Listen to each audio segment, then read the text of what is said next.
Pessoal, uma notícia muito legal aqui. Pesquisadores do Instituto Max Planck da Alemanha encontraram, num estudo recente publicado agora, um objeto praticamente esférico. Por que praticamente? Porque nenhum objeto, e quando eu falo objeto me refiro a estrela, planeta, ou seja, corpos com massas consideráveis, como a Terra, por exemplo, e que estejam em rotação, eles não são perfeitamente esféricos, embora às vezes dê essa impressão. Bom, devido à gravidade, esses corpos têm esse formato esférico, mas além da gravidade, que daria esse formato esférico, né, porque a força é concêntrica, puxa tudo, entre aspas, tudo para o centro, de todos os lados, então você teria uma conformidade esférica nas bordas da superfície. Porém, quando estão em rotação, existe uma força, surge uma força não inercial chamada força centrífuga, e essa força ela dá uma achatada nos polos da esfera. Então a esfera não é realmente uma esfera, mas sim algo achatado, entendeu? Mais estendendo, entre aspas, aí, uma elipse. Aí entraria o conceito de excentricidade, mas enfim, imagine uma esfera achatada, e é o comum de se encontrar no universo, como por exemplo a Terra, o Sol. E como você vê isso? Você mede o raio do polo norte, por exemplo, da Terra até o polo sul da Terra, você tem um raio. Do Equador, né?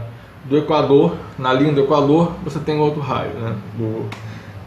Do Ocidente, por exemplo, para o Oriente, você tem um raio. Se fosse esférico, a Terra, por exemplo, esses raios teriam que ser iguais, e quando eu faço a razão um pelo outro, vai dar 1. Porém, isso não acontece na prática. A Terra, por exemplo, tem o raio do Equador em torno aí de 21 km maior do que o raio que une os polos. Isso faz com que ela não seja uma esfera perfeita, seja uma esfera achatada, tá? E esse planeta que eles acabaram encontrando, o Kepler 11.145.123, ele tem essa diferença, essa razão dos raios se aproxima muito do número 1.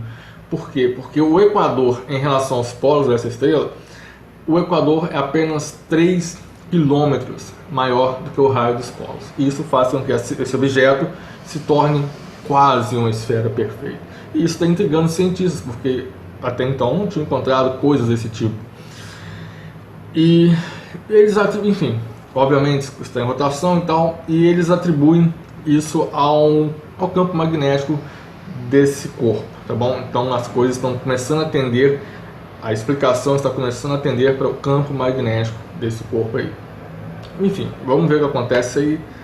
É uma coisa interessante, mas é só mesmo para deixar para vocês. De repente a gente pode voltar e discutir nesses detalhes do porquê, né, o que se está inferindo do porquê dessa esfericidade tão assim comum no universo. Aí a gente poderia entrar em coisas mais técnicas, mas por enquanto é só para deixar vocês informados sobre isso. E é um assunto interessante. Deixa um comentário aí o que vocês acham e até a próxima.